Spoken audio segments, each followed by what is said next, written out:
Hello, can you all hear me? I could hear, yes. Okay, yes, sorry for the delay. We were just trying to wait to see about people showing up, but currently we do not have quorum, but we're starting anyway because we have a guest speaker and we also have a few members of the public here. So we are going to proceed. My name is Debbie Kowalik. I'm co-chair of Parks. Today is June 12th. The time now is 7:13 p.m. Janice, Lisa, and Dwayne will not be able to make it today. In person is myself, Jackie Lutnick. Cynthia Rodriguez, the chair of the board, is here. And a couple of people, we're waiting to see if they're in transit or anything. So, yes, Sarah, I believe you have control of being able to unmute yourself. So when you're ready to start, the floor is yours. Fantastic. Thank you so much. Can you hear me okay? Yes, we can. I also just want to tell you all, I chose to stay in the office, in my office for this meeting, thinking, oh, it'll be a nice quiet space. And they're doing work on the floor above me. So if you hear loud drilling, I apologize for that. I'll try to speak clearly. Great. Let me share. Oh, and I also wanted to ask about how much time can I take to present and then answer Yeah, questions? the floor is yours. You know, we want to make sure we know what it is that you're presenting. So Okay, you got what you need. fantastic. Okay, thanks. Um,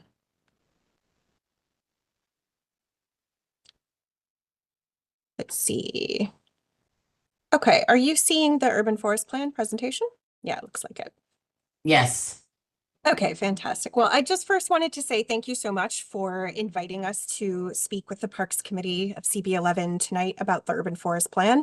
I'm Sarah Balistreri. I'm the Urban Forest Program Manager from Partnerships for Parks, which is a joint program of City Parks Foundation and the New York City Parks Department. I'm here, though, to speak specifically about the work that we've been doing on the urban forest plan. Before I dive into this brief presentation, and I'll try to move somewhat quickly so that there's time for all of you to ask questions, I just want to make sure everyone, let's level set and everyone knows that the plan doesn't exist yet. So this is really a moment where we, along with the Mayor's Office of Climate and Environmental Justice and other partners, are spreading the word about this endeavor and trying to get New Yorkers involved and get input from people across the city. So that's what we're doing. So I'm going to sort of go through generally just the who, what, when, where, why, how of the urban forest plan. Feel free, community board members, to chime in and ask questions as I go, but I also can answer any questions at the end. So just before we go further, I want to be clear who is involved and the reason that I'm here tonight speaking with you. So the urban forest plan is really a project and a future document owned by the Mayor's Office of Climate and Environmental Justice. However, they're working with a core project team that includes several nonprofit partners, agencies, and also a consultant. So City Parks Foundation and Partnerships for Parks, as well as Natural Areas Conservancy and the Nature Conservancy, are all part of the core project team and also helping to fund some of the work on public input, and just generally the work of creating this new urban forest plan. Parks Department, as you know, the key agency that manages many trees across the city, are also part of the core project team. And then there's a design firm called WXY that has also been hired to help with research, writing, creating a website, among other things. In addition, the Mayor's Office of Climate and Environmental Justice, along with the core project team, has convened several advisory groups. So the Mayor's Office has been speaking with partner agencies across the city, as well as a stakeholder advisory committee and a technical advisory committee. Those advisory committees include business improvement district representatives, nonprofit groups, private business owners, real estate representatives of the real estate agent of the real estate industry, and many others. And then very importantly, members of the public, New Yorkers, are involved in the process as well. That's actually been very much my role in this, is helping to, my role along with many others, but helping to host public convenings and other methods to get feedback from community members as before this plan is created. So again, I want to level set with just a couple of quick definitions. So we have found in talking to members of the community that urban forest can actually be sort of a jargony or misunderstood term. So when we say urban forest and when we say urban forest plan, we're really referring to all the trees in New York City, plus the physical and social infrastructure on which they depend. So the urban forest is not like one park or a forested area. It includes all 7 million plus trees in all land types across the city: public land, private land, street trees, etc. And then we're going to talk a little bit about, or I'm going to share a little bit about tree canopy. So it's important to know that tree canopy refers to the parts of a tree or group of trees that cast shade when viewed from above. So leaves, branches, stems, etc. That is the tree canopy. So we know that trees and a healthy urban forest play a real role in our city, not just making our neighborhoods nice for everyone and improving quality of life, although they certainly do that, but they have a tremendous number of environmental benefits. Primarily, the ones that the city is very interested in are the way that trees decrease urban heat in the summer, improve air quality, and absorb stormwater. So these are really services that our urban forest provides to the city. There are many benefits. I could go into detail about each of these, but I'll just, spotlight a few that, in addition to improving air quality, trees store and remove carbon from the atmosphere. They really mitigate the urban heat island effect. The city tends to be a higher temperature than more forested or green areas outside the city, and trees play a big role in reducing those temperatures. They also reduce stress by interrupting thought patterns that lead to anxiety and depression. They keep stormwater out of our overtaxed and antiquated sewers, etc. However, trees in an urban environment also face a tremendous number of challenges. They have limited growing space. They tend to be in poor soil conditions. Again, because the temperature is higher in the city, they have to deal with those higher temperatures. They often are dealing with periods of drought, limited water, pests, and invasive diseases and invasive pests, and so on. So, knowing all of this, New York City has decided to create its first ever urban forest plan. Many cities have such a thing, but this is the first time that New York City is creating an urban forest plan. And there's really three main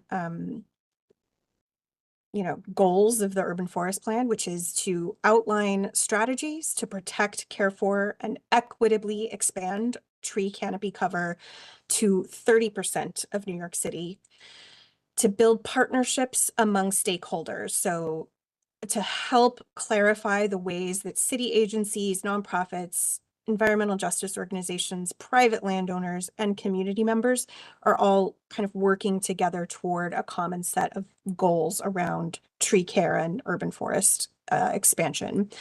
And then last, to set a vision for really the ways the community members can be involved in the future of the urban forest.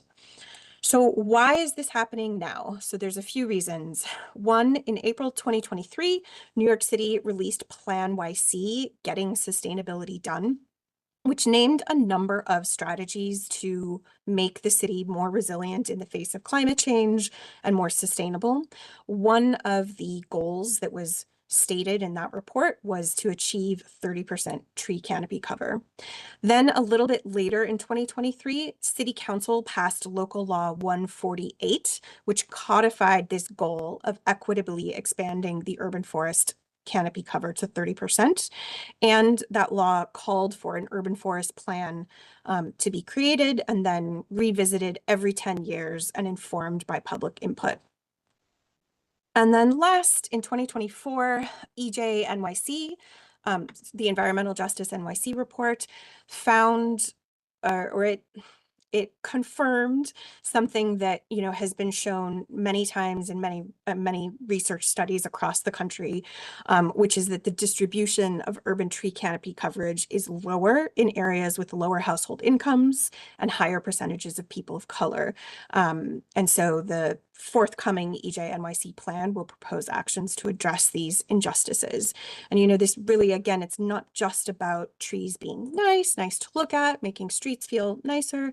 It really is a matter of public health because they play such a huge role in controlling or lowering temperatures and therefore lowering the risk of heat-related illness and unfortunately even heat-related death in the summer.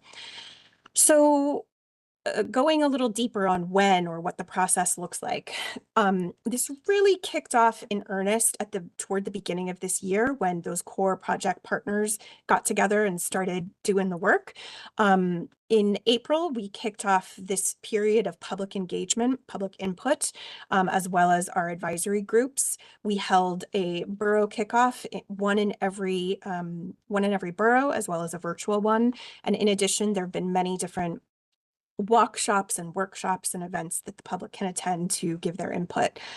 There's also a public questionnaire, which is still open. So I'm going to plug that at the end of this presentation. So the public engagement or initial public input period will close June 30th, at which point over the summer, the Mayor's Office of Climate and Environmental Justice, along with that consultant and the partners, the core project partners, will go into a phase of actually writing the plan.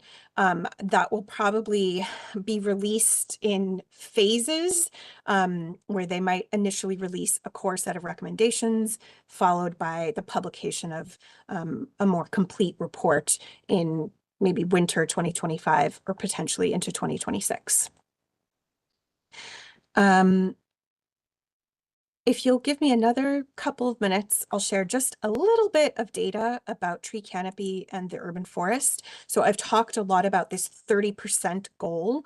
So right now, New York City has 23.4% canopy cover. So that means if you think of all 5 boroughs, every part of New York City as 100%, 23.4% of that land has canopy cover.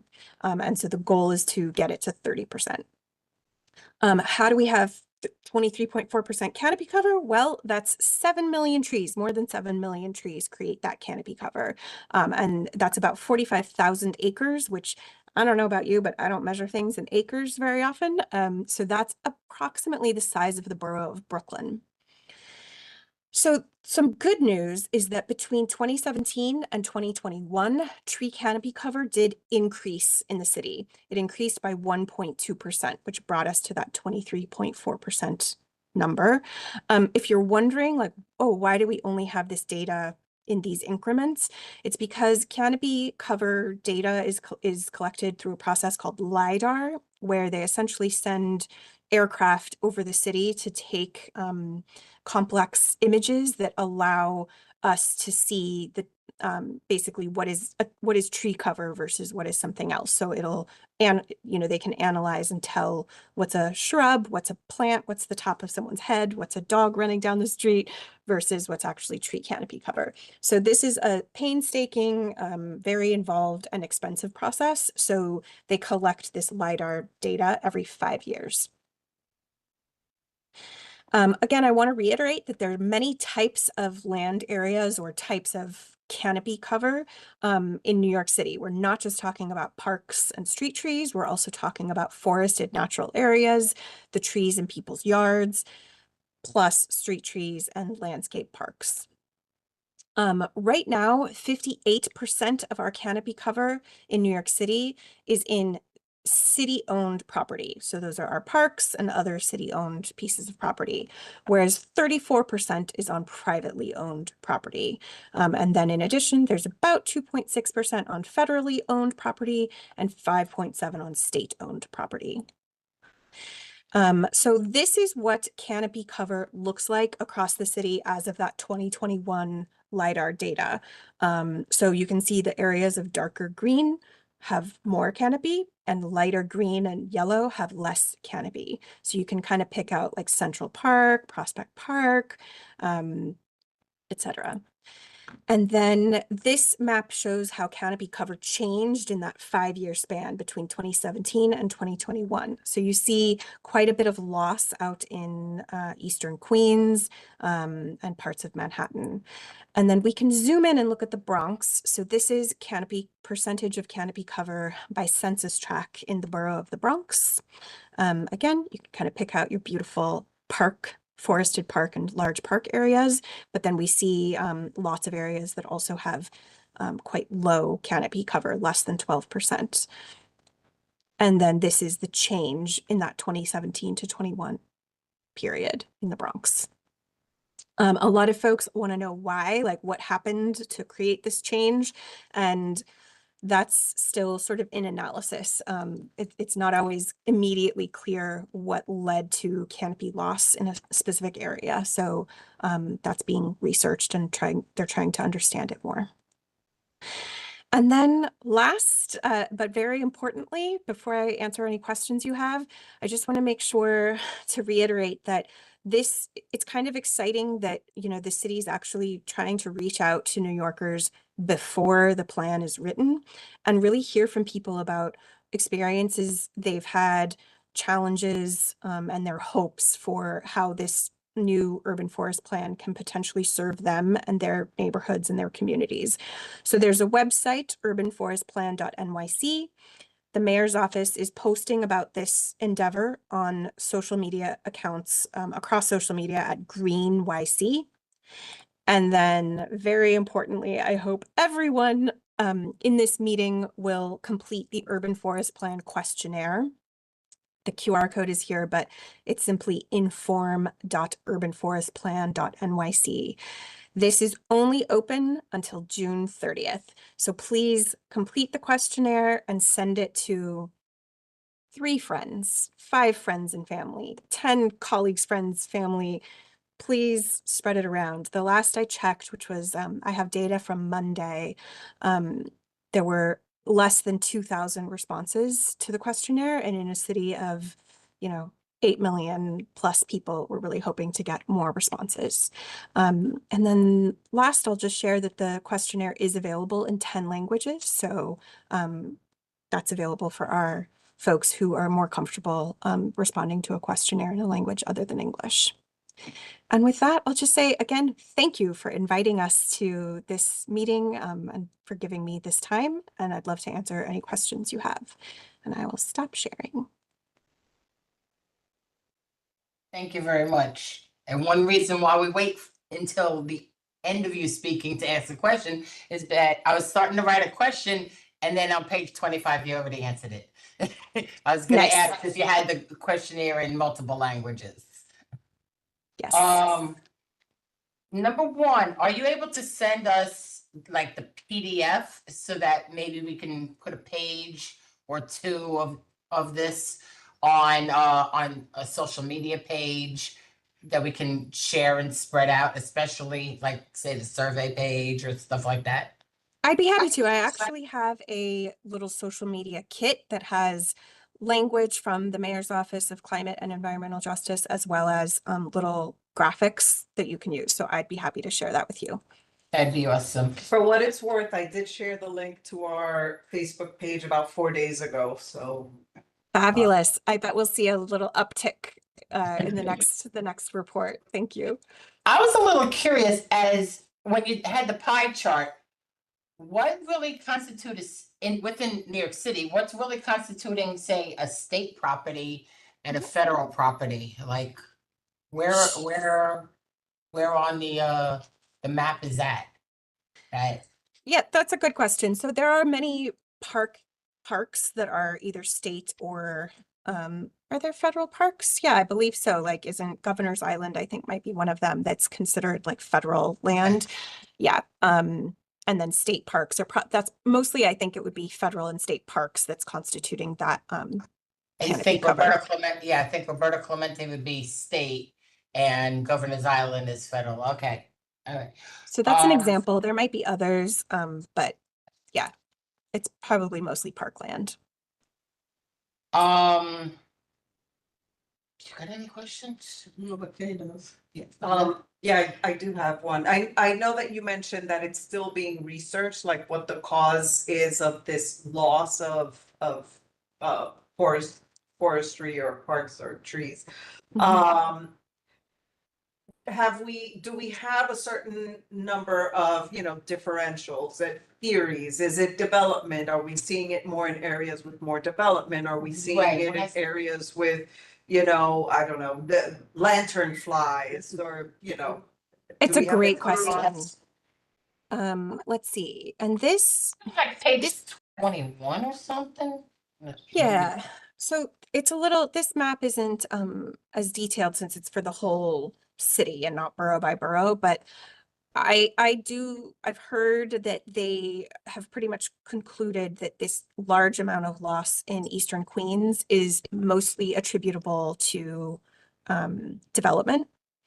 I should also say in any of these areas where there's loss, it's not going to be 100% one cause. It'll be several of the things that you named. But yes, the primary driver they believe in this section of Eastern Queens is development.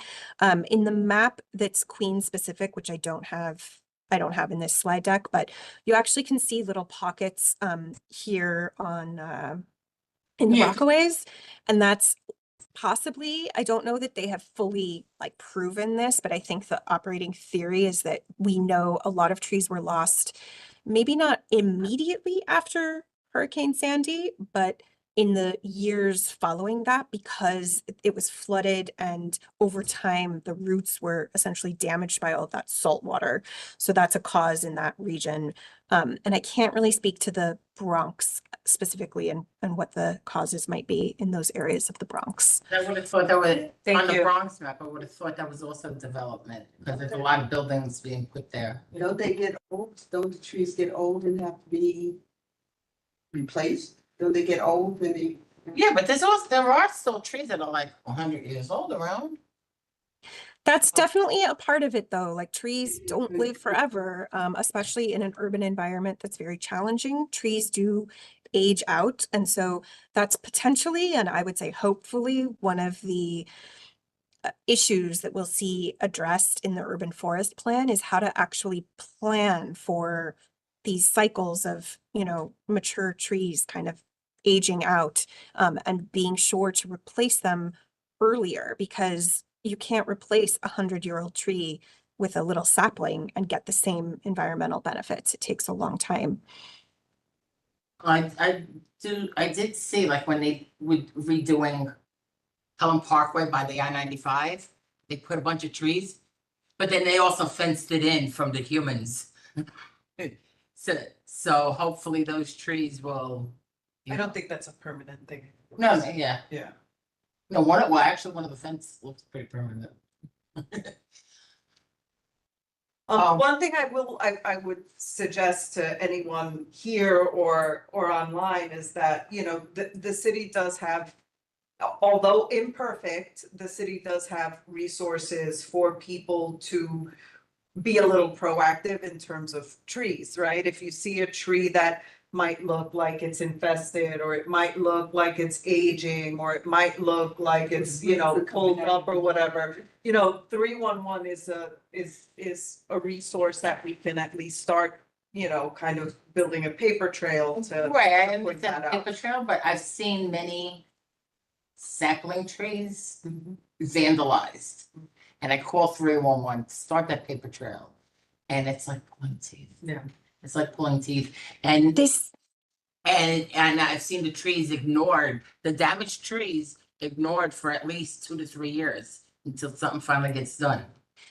this is something that we hear, as someone who's been an environmental educator and cared about trees for a while, what you're saying is a very common experience. And so it's the sort of thing I really urge you to convey through the questionnaire.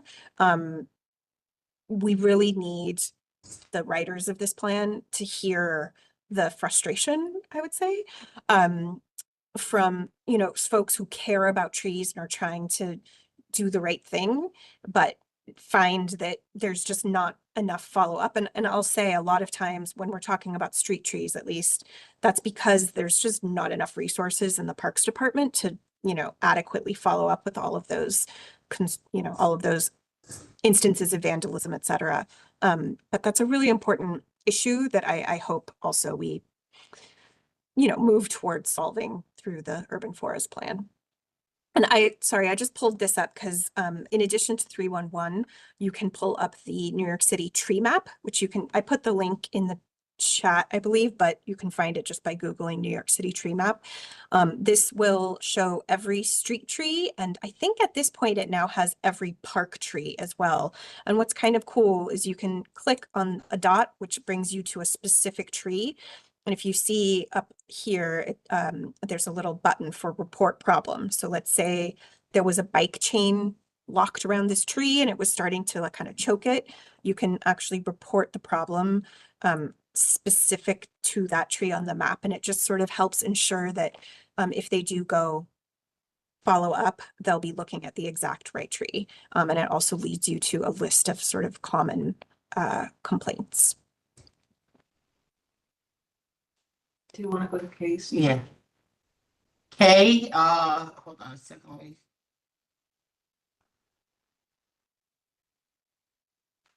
All right, Kay, I've sent the request to unmute.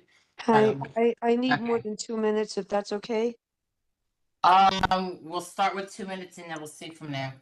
Yeah, because I have a few things to say on this subject. Hi, your name is Sarah? Yes. Hello, Hi, Kay. Sarah. My name is Kay Cardona.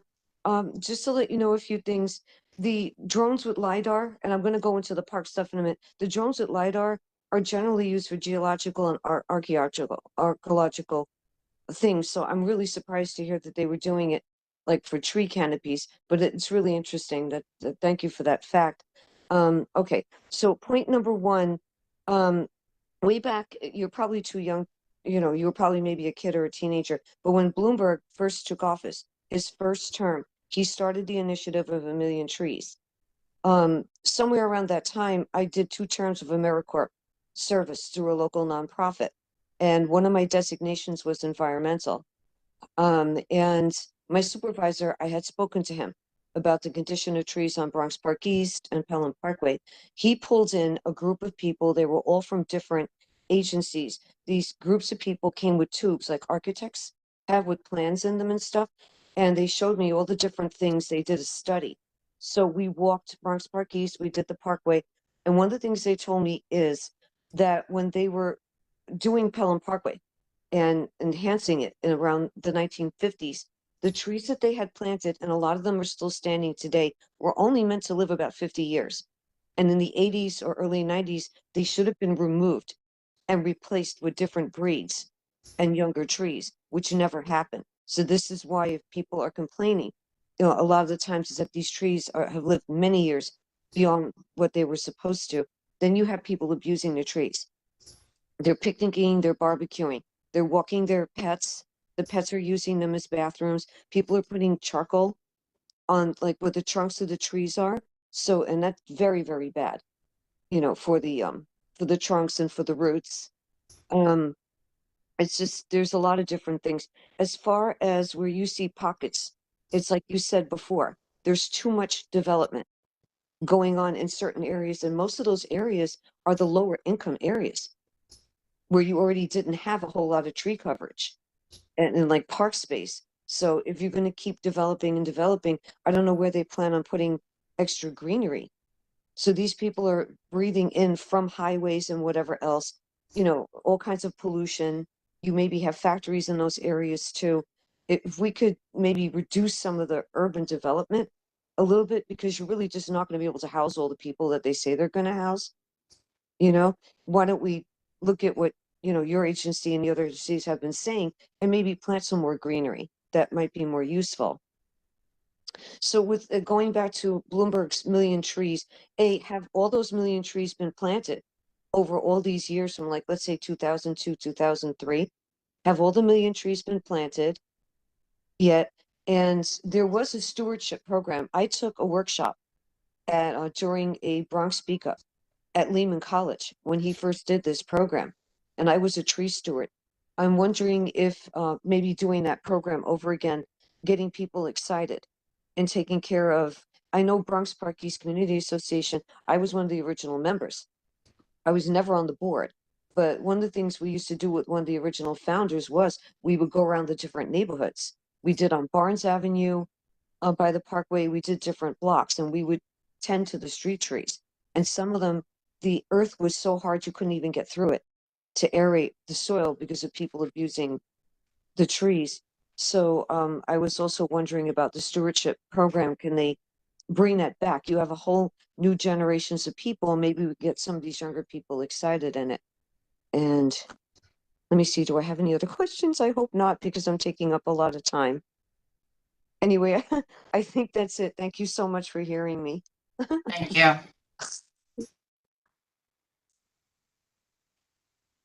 Sorry, it took me a second to find the unmute. There are a few questions in there, but I tried to put some info in the chat. Let's see. I guess I first just want to say, Kay, so many of the things that you raised, we have been hearing during our public input convenings across 5 boroughs.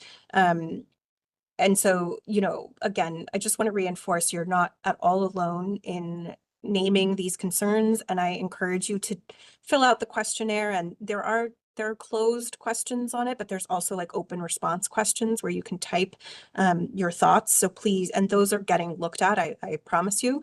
So, please relay that information to the actual plan writing team through the questionnaire. Million trees, yes, they did actually plant all million trees ahead of schedule. I will say there's a little, I don't know if it's controversy or like friction in the field about pledges like that, because what can oftentimes happen is that the trees, the goal is just about tree planting, and that there aren't necessarily dedicated resources to follow up and do proper tree maintenance. So there's a lot of resources and money spent putting trees in the ground, and then there's a higher mortality rate than we would normally see because they're not watered, they're not pruned, they're not taken care of properly. So that's a challenge to kind of look at. And then the stewardship program through New York City Parks Department is very much alive and well. I put a link in the chat. There are other organizations from grassroots groups like The Bronx is Blooming is an amazing one, to nonprofits like Trees New York that regularly do tree care across all 5 boroughs. So I definitely encourage you to get involved, or tell neighbors and friends to do so.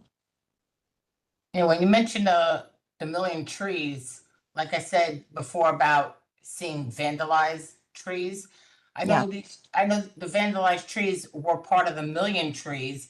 So if I'm okay, they planted these 5 trees, but these 5 trees were then vandalized. To me, that's not part of a million trees that are getting to grow up and be a big tree. So how are we supposed to find the numbers of how many of these million trees are actually making their way to being a proper tree? Yeah, that's a good question. I don't know. I could look into it, but I don't know if there's data on those specific plantings, and how many of them, are still thriving versus how many have died off. Yeah, I'm not sure. I do know that overall there's a pretty solid estimate that there are about, I think it's like 7.3 million trees across the city. How many of those are from that Bloomberg era planting? I'm not sure, like how many persisted. And I guess as you brought up vandalism, I'll just also say quickly, a recurring theme, again, that we're hearing from folks like you is how frustrating, I guess, it can be to see the ongoing lack of awareness or understanding about trees and how they help us and how we should be helping them. And so there have been a lot of calls for greater education, both for youth and adults, and also public awareness campaigns to help people understand that this is a resource that we put money into and we can get a lot of benefits out of it. But if people are locking their bikes up and leaving the chains, letting, dogs do their business on tree roots all of the time, then we're damaging this resource that our city spends money to invest in. Okay, thank you. Hold on. I'm gonna call on Diana. Hold on, wait. All right, Diana, try to unmute yourself. Yeah, thanks. Hi, everyone. Thank you. Kay, the BPECA tree planting requests, they were made, you're right, like in 2016, 2017. And just this spring, we got a whole slew of responses telling us which of the requested trees were going to be planted and which were not. But they didn't explain for the ones that they were not going to plant, the locations where they were not going to plant trees, why they were not going to plant them there. But luckily, the majority of the requests they said yes to. And at least in the parks themselves, if they plant a tree and it doesn't take during the first year or so, I think the contract with the planter is that they have to plant a new tree in its place. So at least, but I think that's just inside the parks. But my questions are, the maps that you showed in the PowerPoint, are those also on the website somewhere? Ooh, that's a great question. I don't think those are on the Urban Forest But Plan website. you're making the PowerPoint available to us, right?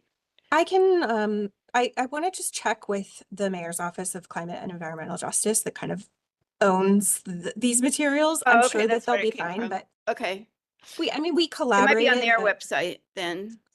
I'm gonna check. I don't actually think Okay. it is, but Oh, I'll check. okay. And then we noticed around our neighborhood that some of the new trees they planted, when they got filled out enough, people were cutting off the lower branches because they were concerned about crime, and the lower branches were like hiding the cars, and people couldn't look out at their car from their building window to see if anyone was breaking into it or not. So they all seem to have survived that, but that was a concern for trees, that sometimes they can make areas dark or obscure views, and people feel it's not safe. And then I wanted to ask about trees on private property where it's not like just one homeowner with a yard, but a larger building with a absentee landlord, because we have concerns about how some of those trees are being cared for or not being cared for, but we don't really know who to go to about it, because tree care can be very expensive. And, you have to hire specialized companies, or even the city hires specialized companies. So if there was some kind of support for trees on private property, like for the larger apartment buildings, that would really be helpful. Yeah. And Thank you. mulching too. You went over time. Thank Okay, I was you. gonna ask about mulching for trees on the street. Thank you. You went over time. Camilla? Sorry, Deb. Camilla? Camilla's Try to unmute muted. yourself. Yeah, Camilla, try to unmute yourself. You have to unmute yourself, Camille? Yeah, there should be. Okay, fine then. Yes, thank you so much. Yeah, Sarah, just to say thank you for your presentation, your agency. I'm the Morris Park Business Improvement District, so we had a number of events with your agency, and we really, really appreciate the support. But just to kind of underscore, you kind of already touched on this point. I mean, even with the existing base of, we love trees to begin with. I'm asking for trees in all my empty spots to begin with, so we support fully the aim. But even with the existing base below your target, the city is unable to maintain it. I don't want to tell you how many complaints I'm getting from property owners, for example, in the Morris Park area, on the side streets where there are very beautiful, gorgeous trees, very old, but they grew so old that they are lifting the sidewalks, and then the property owner gets a violation, and they say, oh, but it's a city tree, and the city makes it so hard for even a willing property owner to repair, because you require an arborist, you require a certain shape of the paving, all of that. So all this to say, when you write your report, which I'm sure will be amazing, and it will say, yes, we want more trees, there has to be also a cost attached to it, a dollar sign, because otherwise it's all, rainbows and butterflies, but somebody will have to pay for it, and nobody will pay for it. And we get, as you actually said, we plan them, and then nobody maintains them, and then bad things happen.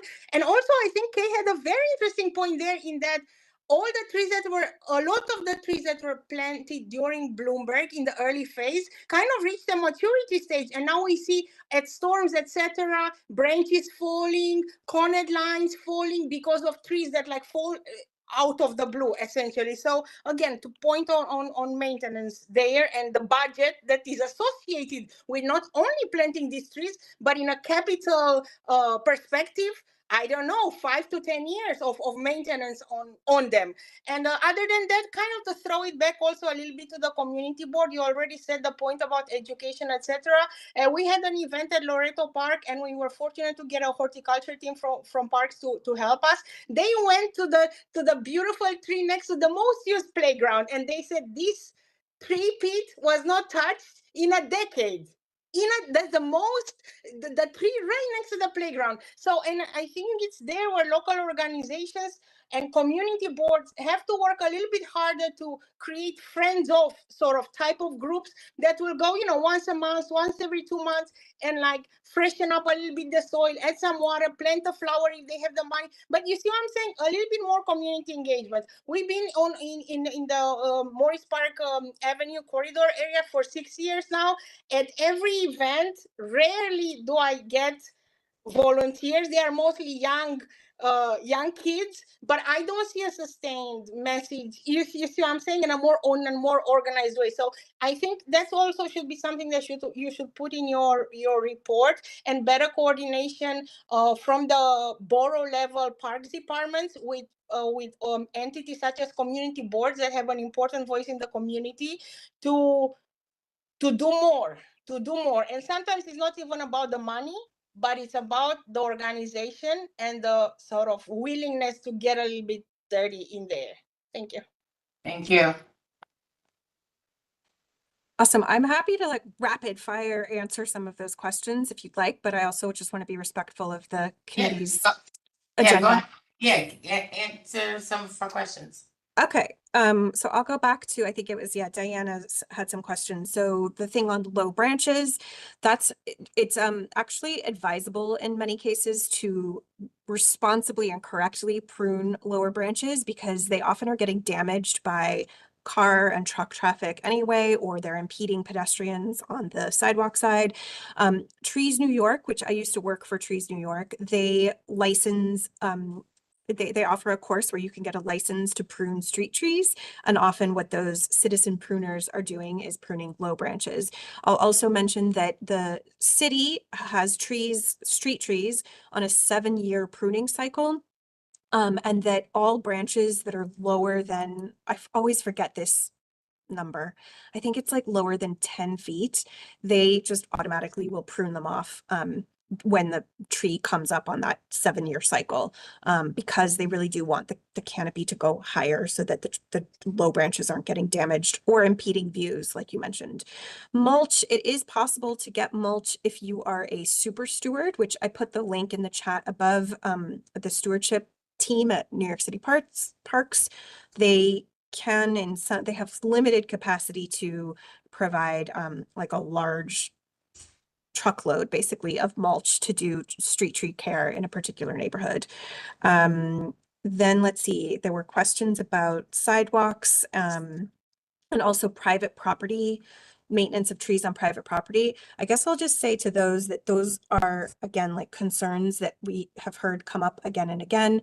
The city is very interested in incentivizing or supporting private property owners and managers to do a better job caring for their trees, partly because if we are going to make it to that 30% canopy goal, most of that expansion will have to be on private property because parks and street trees are there's just not that much space left on that city-owned property to expand canopy. So that's a major factor in the minds of the urban forest plan writers, is how to engage and support private property owners.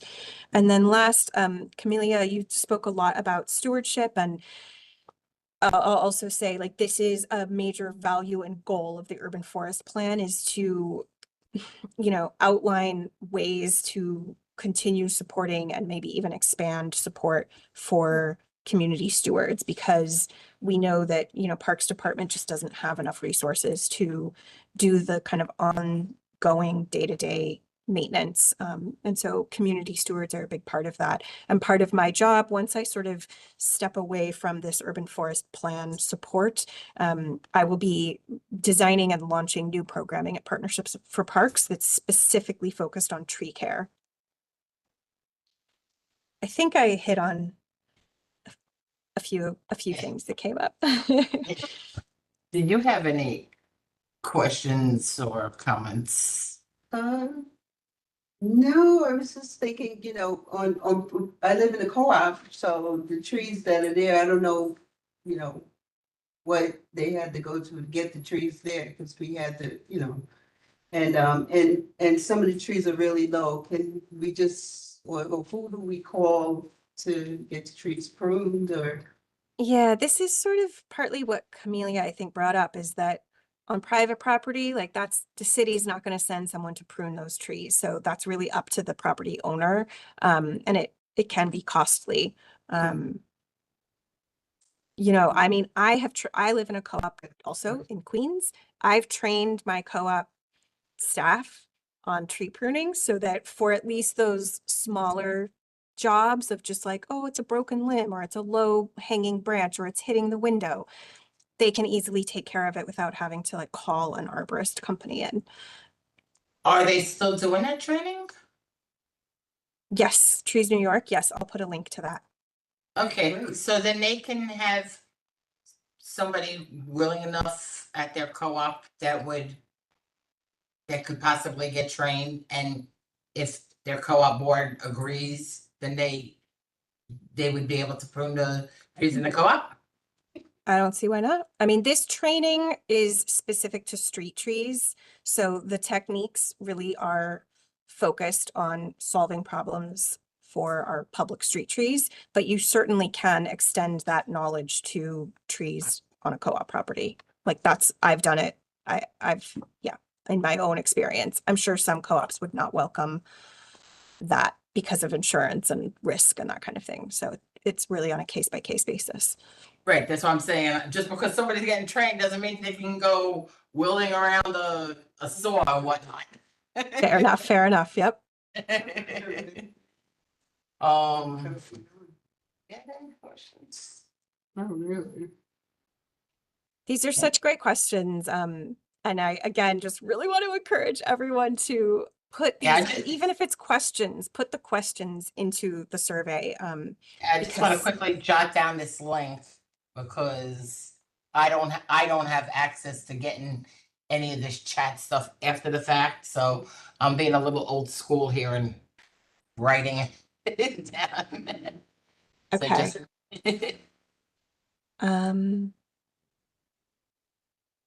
Yeah, I tried to just save all of it, but I can't do that. You feel free to follow up with me, and okay. I can, you know, if there was a particular thing that came up and you missed the link, I'm happy to send it again.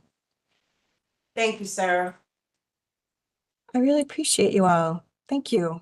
Thank you for the work that you do on the Parks Committee. I know it's a big commitment. I have friends on my community board, and I just really appreciate the time that you give to making your community better.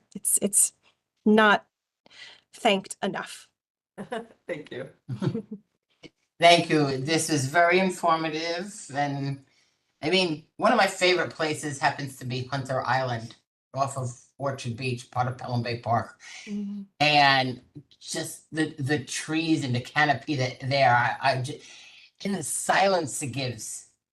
The silence it Yeah. gives. That's something I didn't bring up, but yes, trees have a real effect on noise, like quieting noise from roads and whatnot. Yeah. So they make the city a little quieter. Yes. Yeah.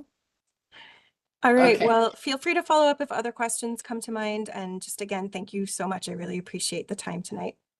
Thanks so much. All right. Bye. Bye. Bye. Okay, being we don't have quorum, we won't have any motions, and there's no motions to be had anyway. But I'm just stating it for the record. As far as old business, is there any old business you wanted to discuss? Any old business you might have wanted to bring up, Cynthia? I don't think so. Yeah. That information. Any new business that you want to bring up? Yes, Parks related? yes. Camelia, are you there? Hold on, I might have to grant you, okay. Yes? Hi, do you want to speak about, Yeah, Today- that's what I was trying to, is this the moment in new business here? yes. Yes. Yes, this is new excellent. business. Yeah, thank you so much. Yeah, thank you. I shared this on the district cabinet meeting earlier today with Jeremy and all the agencies.